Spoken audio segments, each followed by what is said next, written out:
Saya tekan power on dan ampernya bergetar sangat hebat ya. Ampere bergetar naik turun tidak karuan seperti ini dan ritmenya cepat sekali, menunjukkan bahwa arus kerja terhambat oleh beban yang sangat besar. Perbaikan ini memakan biaya yang tidak sedikit karena pergantian part yang lumayan cukup mahal di ongkos partnya ya.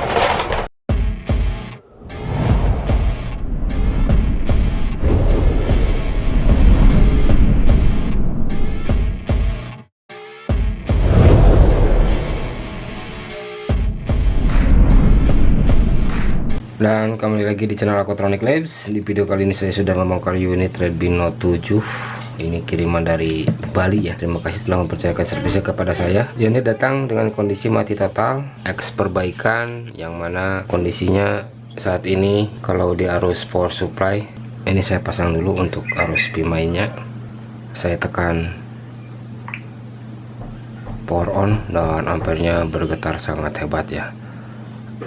Ampere bergetar naik turun tidak karuan seperti ini dan ritmenya cepat sekali, menunjukkan bahwa arus kerja terhambat oleh beban yang sangat besar. Biasa terjadi di area P-main yang terjadi masalah. Area yang sudah diperbaiki sebelumnya di unit ini, di area power PM660L audio, dan ini area CPU juga terluput dari perbaikan sebelumnya. Hampir seperti itu, ada beban setelah ditekan power on, kita tangani apa saja yang menjadi sumber masalahnya sehingga menyebabkan ampere tidak karuan seperti itu ya. Saya masuk ke tahap pengerjaan saja, kita perbaiki unitnya, mudah-mudahan bisa terselamatkan kembali.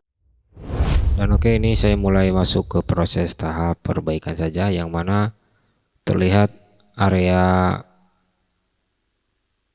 sebelah sini ya, untuk bagian depan ini sudah dilakukan pemanasan ataupun pembongkaran IC ya, karena terlihat dari plugs yang sudah bertebaran di setiap komponen.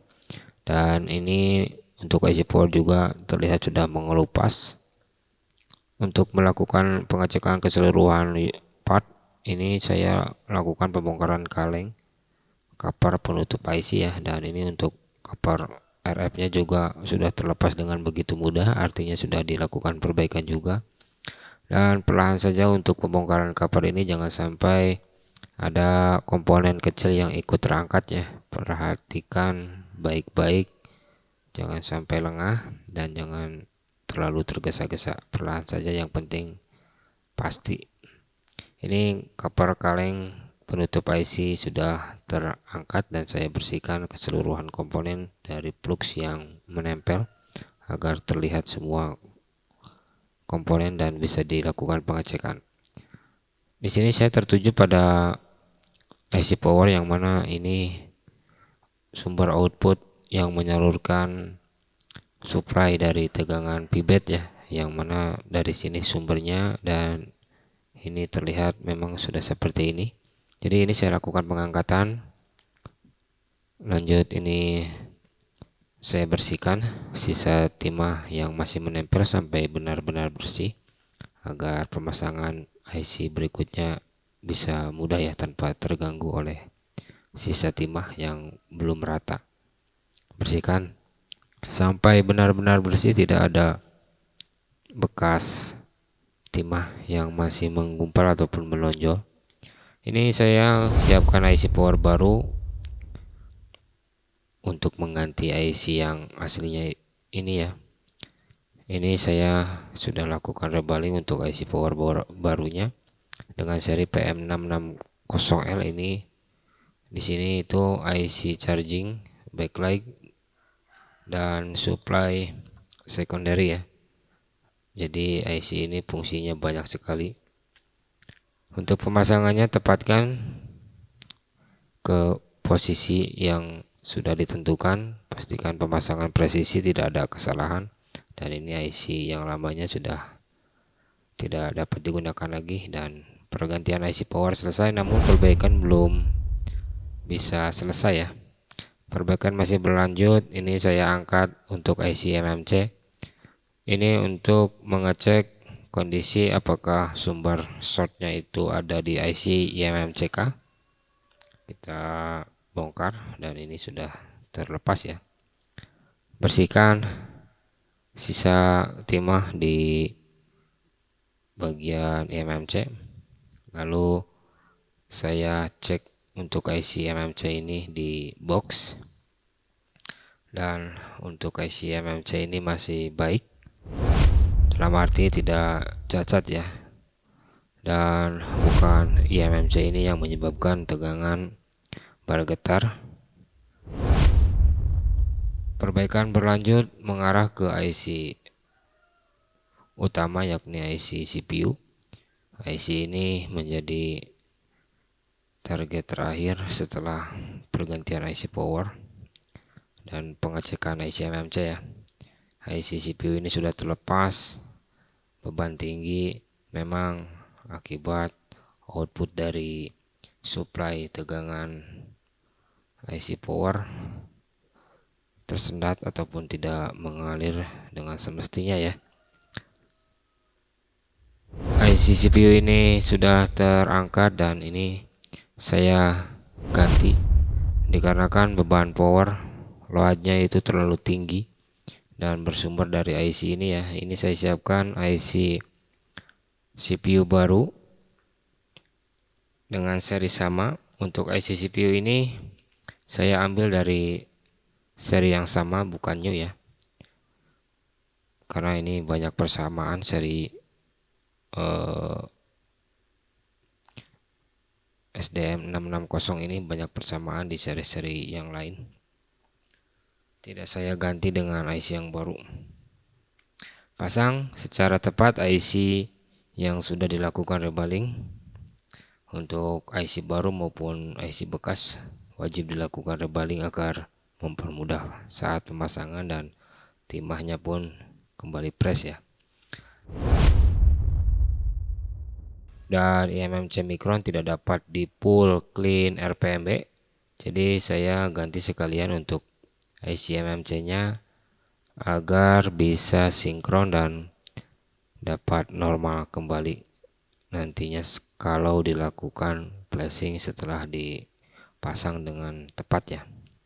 Pasang pas di garis yang sudah disediakan, jangan sampai ada kesalahan pada saat pemasangan atau apalagi kebalik ya. Dan ini IC CPU dan IMMC yang aslinya, dan ini sudah tidak dapat digunakan kembali. Jadi kita lanjut ke proses berikutnya, yakni pengisian data via USB. Setelah tadi saya lakukan perbaikannya di unit Redmi Note 7 ini, yang mana perbaikan di unit ini menyeluruh di area IC power, CPU dan IMMC. Semuanya saya ganti. IC power PM660L, SDM 660 KMDH ini juga saya ganti, karena setelah melihat dan memastikan melalui pengecekan yang detail, unit ini X terkena air. Ini terlihat dari tanda airnya yang memerah, terkena air di area power sehingga menyebabkan korosi di area sini, menyebabkan over voltage dan mengakibatkan IC CPU ini short ya, sehingga menyebabkan ampere bergetar sangat hebat seperti di awal tadi. Setelah melakukan pergantian IC di ketiga blok ini, IC power ini saya ganti, yang sebelumnya memang X diperbaiki ya, dan ternyata sumbernya bukan dari IC power ini. Setelah saya ganti IC power ini, saya bongkar IC IMMC dan cek di box, dan sumber masalahnya ada di IC CPU yang menyebabkan arus besar itu terjadi, sehingga fix IC CPU ini saya lakukan pergantian juga. Untuk IC IMMC nya ini saya pasang kosongan, tidak saya isi file apapun, yang pastinya ini clean RPMB untuk IMMC nya ya. Seperti itu saja penjelasannya. Saya ukur kembali untuk arus kerjanya setelah melakukan pergantian part. Saya pasang power supply dan ini sudah terpasang, saya on kan, dan sekarang ampere sudah bisa gantung ya. Ini sudah tidak short seperti di awal tadi, ada beban berat dia bergetar ya. sekarang sudah aman karena sumber masalahnya ada di IC power dan CPU yang menjadi masalah utama di arus yang menyebabkan ampere bergetar. Saya lakukan perbaikan berikutnya, yakni proses pengisian data setelah melakukan pergantian CPU dan eMMC ya. Mesin sudah terpasang ke LCD. Saya tancapkan USB. Pastikan dia terbaca EDR Qualcomm 9008.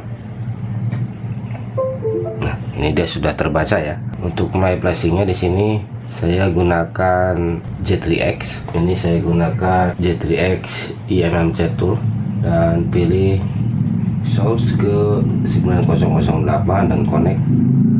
Ini untuk mengidentifikasi apakah part CPU dan eMMC sudah terbaca dengan sempurna ya. Dan ini kondisi eMMC nya sudah terbaca. Ini LT masih 10% dan kapasitas internalnya ini 64 GB, sudah terbaca dengan baik ya. Saya masuk ke tahap flashing saja, pilih ke firmware dan ini ada CSC. Saya gunakan CSC terlebih dahulu dan saya checklist semua. Ini file sudah terchecklist semua ya. Klik write saja, tunggu proses writingnya sampai dengan selesai. Untuk file CSC nya sudah banyak bertebaran ya, bagi teman-teman yang membutuhkan silahkan searching saja.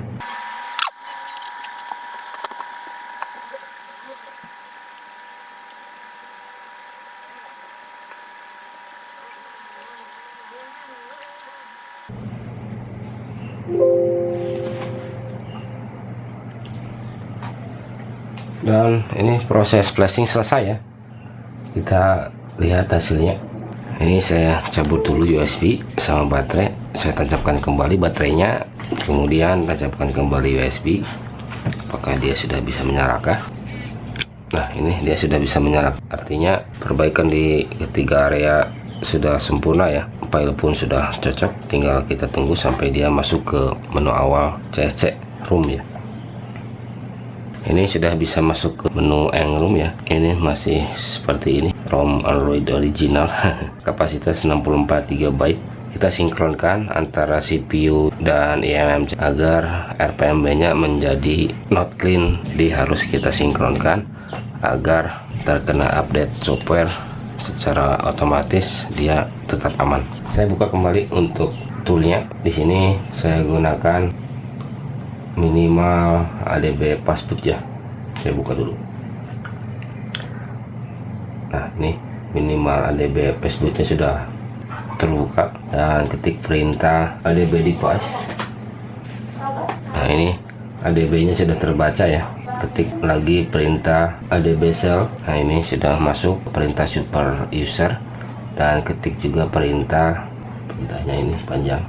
Nah, ini perintahnya ya. Ketik enter dan untuk mengunci RPMB nya di sini pilih nomor 0 provision production key ya, pilih 0 dan enter. RPMB key provisioning complete, dan untuk mengeceknya kembali kita ulang apakah RPMB nya sudah terkunci kah, kita tulis lagi. Nah, ini untuk mengeceknya ya. Cek RPMB provision status, pilih nomor 2 dan enter. RPMB provisioning and oke. Ini sudah selesai ya. Berarti ini RPMB nya sudah terkunci. Kita restart.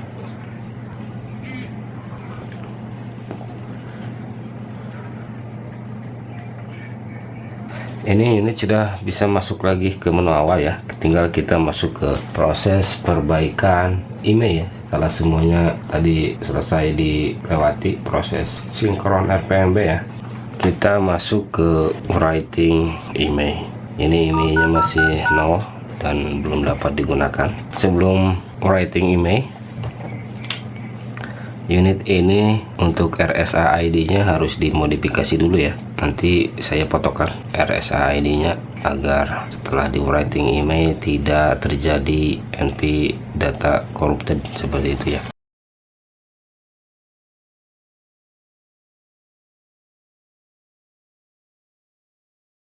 Saya buka dulu toolnya.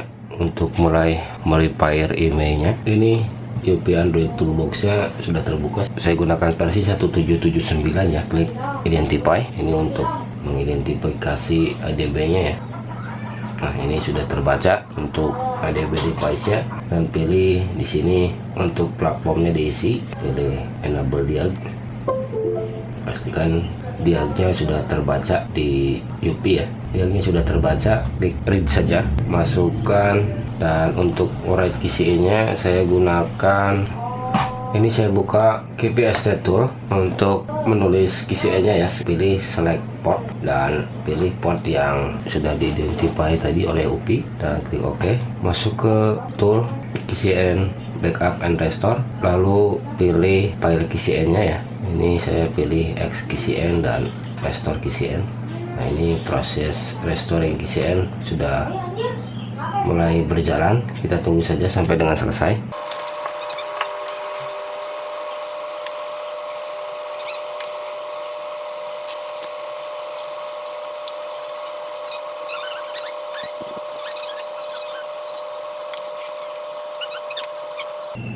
Dan restoring KCN selesai ya.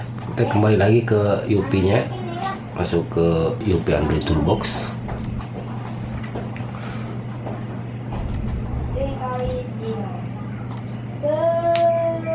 dan kita isikan email yang sudah terregistrasi ya. Emailnya saya masukkan dulu. Email sudah terisi dan klik write saja. Proses writing email selesai ya. Setelah writing email, dia otomatis merestart, tidak perlu di restart. Nah, ini sudah merestart otomatis setelah tadi saya writing email. Saya coba cek emailnya. Email sudah terisi dengan sempurna. Tinggal kita masuk ke tahap flashing ROM CSC ke global room. Saya buka kembali untuk UP-nya, pilih ADB device, reboot ke passboot. Nah, sudah di posisi passboot mode ya. Masuk ke tab flash, pilih ke passboot dan pilih ROM yang sudah diekstrak. Ini saya gunakan ROM versi 12 ya. Dan checklist semua, auto space nya jangan di checklist, klik flash saja. Dan proses flashingnya ini sudah mulai berjalan. Kita tunggu sampai proses flashingnya selesai dan kita lihat hasilnya. Ini prosesnya saya percepat agar tidak memakan durasi waktu.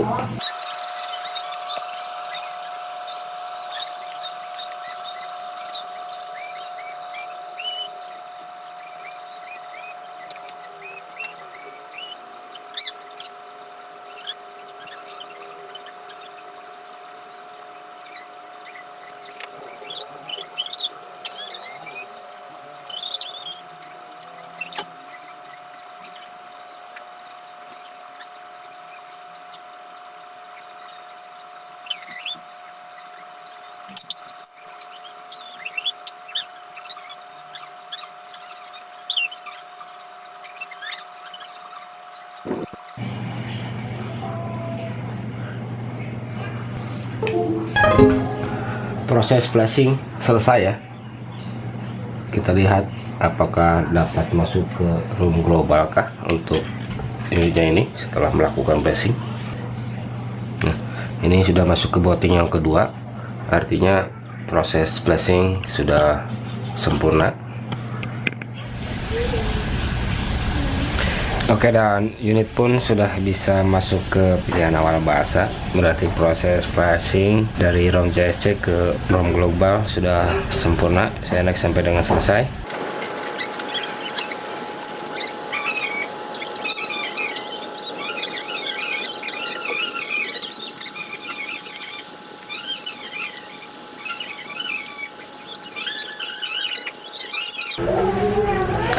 Dan unit pun sudah dapat masuk ke menu awal ya. Saya masuk ke tentang ponsel saja. Ini versi MIUI 12.5.3 dengan internal ini 4/64 GB. Proses flashing sudah selesai, artinya perbaikan sudah 100% sempurna ya. Tinggal kita masuk ke proses pengujian fungsi setelah part semua lengkap terpasang. Saya lengkapi dulu keseluruhan partnya dan kita uji fungsinya satu persatu.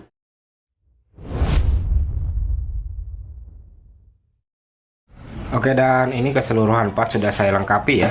Mulai dari kamera, kartu SIM sudah saya pasangkan, dan untuk pengujian awal saya uji kamera. Ini kamera belakang, potret, kamera depan untuk video.